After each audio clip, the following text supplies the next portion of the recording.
Hello and welcome to Tuesdays with Joan and Scott.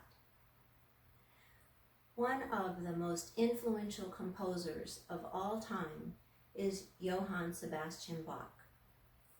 He was a composer and musician in Germany.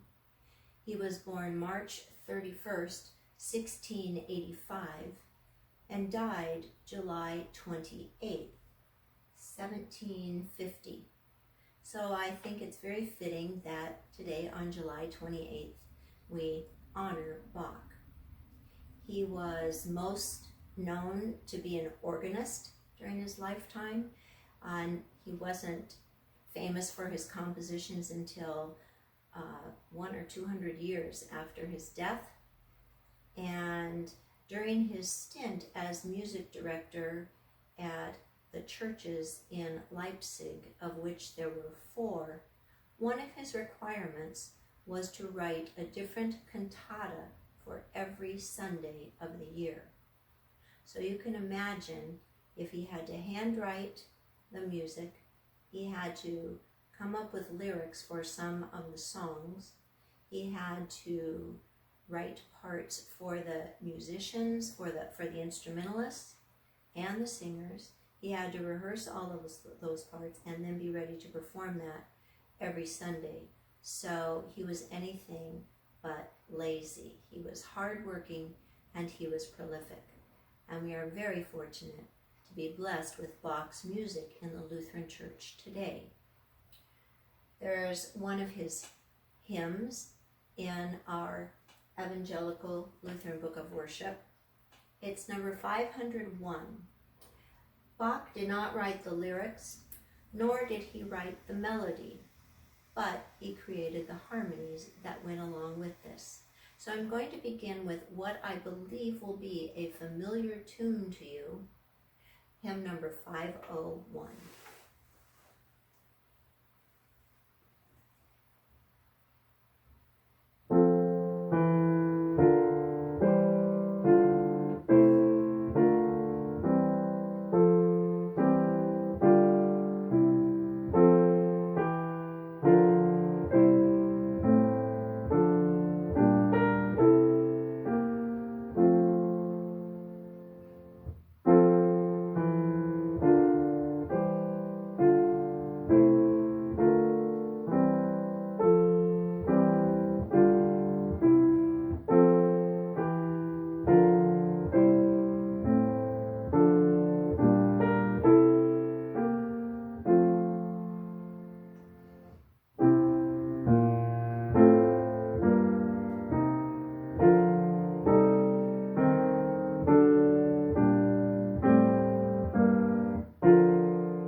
For those of you who don't recognize that melody, I'll play it for you again in a Baroque style, and Bach wrote, "Jesu, joy of man's desiring." What he did was create a piece originally of his own, and then he took the melody from that hymn or chorale and put it into his piece. So this is Jesu, joy of man's desiring, a very popular piece from Bach's time. And I'm going to play an abridged version, a shortened version.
recognize the difference between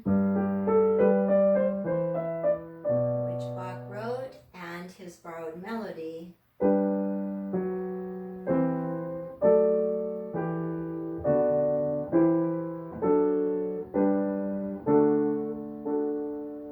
And that hymn was the part that the singers would have sung.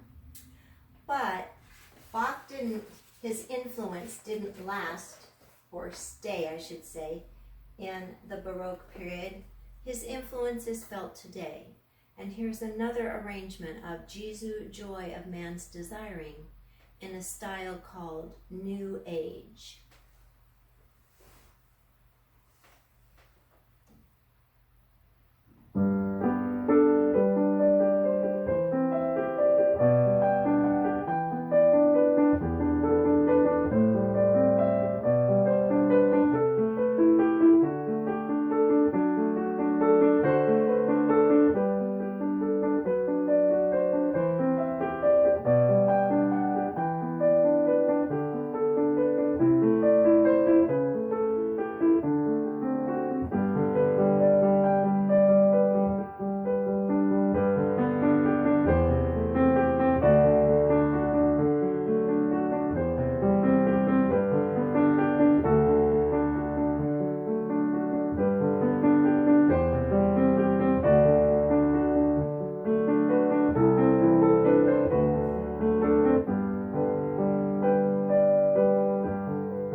There are a few other hymns in our ELW, our Lutheran hymnal, that are arranged by Johann Sebastian Bach. Remember, Bach would borrow or use a melody from another composer sometimes for his hymns, and then he would add the harmony parts to it. So he would have a soprano line from a different composer, he would add an alto, a tenor, and a bass part, and he would create a new hymn or chorale instead of just a melody from that. And remember, he would play these on the organ, so he could come up with all kinds of variations and wonderful sounds that we can't get on the piano. One of the hymns in our hymnal is based on this idea, this musical idea. It's number 876. I'm going to play for you, Let the Whole Creation Cry. Remember, Bach did not write the lyrics to this hymn. There's another hymn with the same melody that, again, was arranged by Bach or attributed to his arrangement. It's number 310, Songs of Thankfulness and Praise. So, same melody, but different lyrics.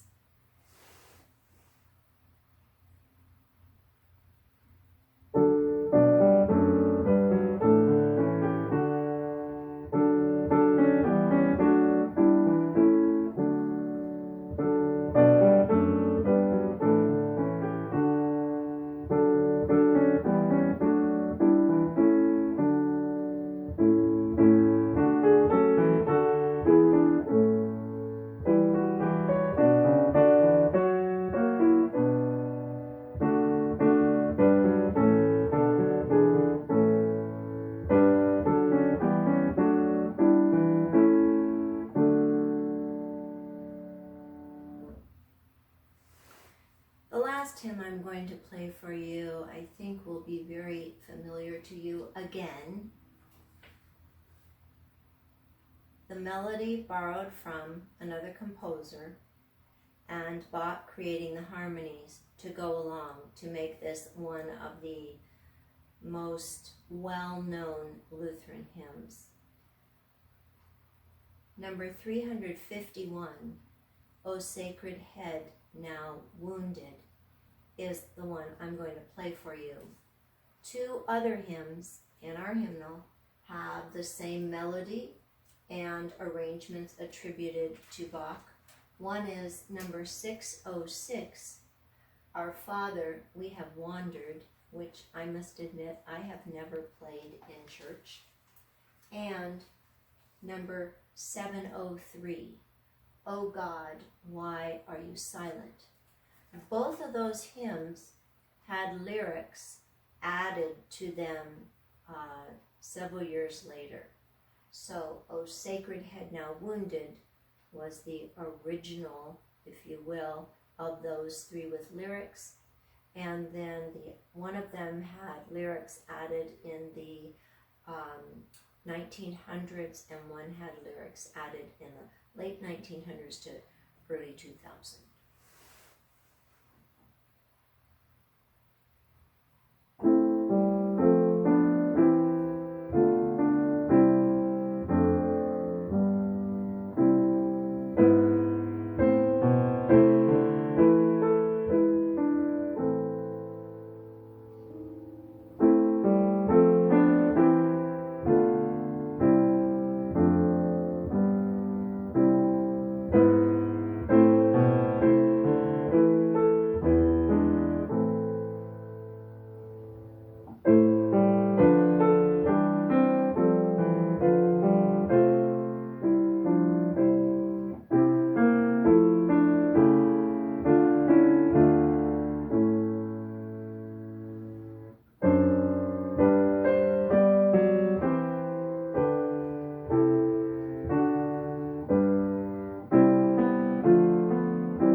Bach's Prelude number 6 from his Well-Tempered Clavier. Clavier is a generic term for keyboard instruments that were played during the Baroque period, and well-tempered meaning well-tuned. Bach wrote several fugues, many fugues, and he wrote several in C major. I'm going to play one of them that's in C major. A fugue has a theme that comes continuously or comes sequentially in and throughout the piece. So this is the theme that you can be listening for in all three voices of this fugue. There's a higher, a middle, and a lower. Here's the middle. The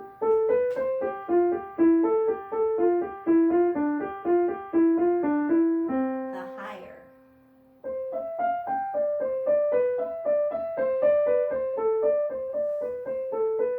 The lower.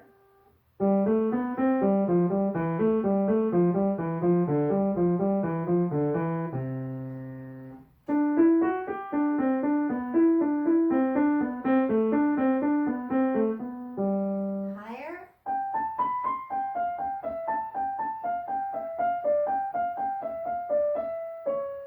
Bach always has a surprise. It's called deception. Lower.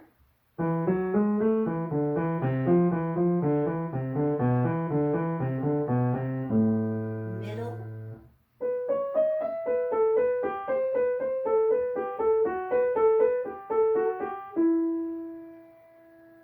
Higher.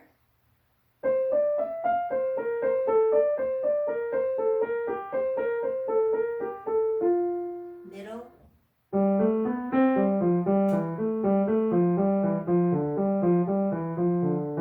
And the last one.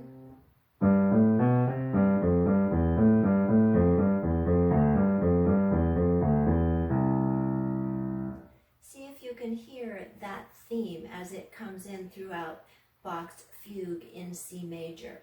There will also be snippets of that theme throughout.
I mentioned earlier that Bach wrote many cantatas. I'm going to close with a piece that has been one of my favorites ever since I first heard it when I was in college. The piece itself is called Sleeper's Wake, based on this chorale or Bach melody.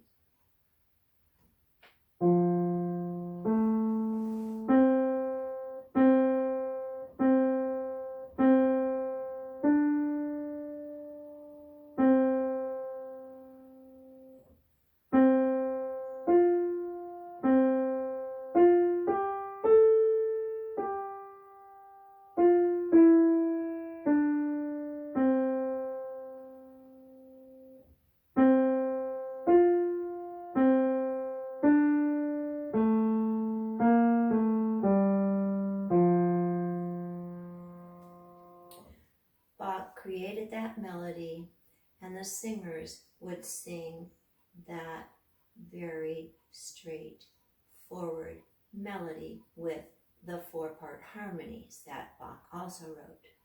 The chamber orchestra, mostly strings, would play this moving part to accompany the singers.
Of course, leave it to Bach.